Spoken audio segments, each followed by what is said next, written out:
सबैजनामा नमस्कार। आज पनि एउटा जानकारीमूलक भिडियो लिएर आएको छु। भिडियो राम्रो लागे अन्त्यसम्म हेरेर साथ दिनु होला। पछिल्लो समय मोबाइलको रेट दिनानुदिन बढिरहेको छ। यो के कारणले बढिरहेको छ भन्ने विषयमा मैले आज एउटा सामान्य जानकारीमूलक भिडियो बनाएको हो। भिडियो राम्रो लागे अन्त्यसम्म हेरेर साथ दिनु होला।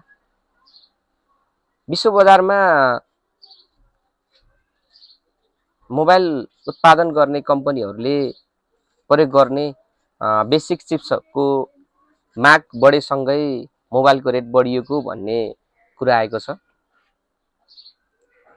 र अहिले चिप्सको माग यसै पनि बढेको छ कि एआई कम्पनीहरूको पनि दिनानुदिन कम्पिटिसन बढिरहेको छ र मोबाइल उत्पादन गर्ने निर्माता कम्पनीहरूको पनि माग सँगसँगै एआई कम्पनीहरूको माग बढेसँगै विश्व बजारमा मोबाइलको रेट बढेको हो भन्ने कुरा चाहिँ जानकारी आएको छ। यो एउटा सामान्य जानकारीमूलक भिडियो लिएर आएको छु। भिडियो कस्तो लाग्यो?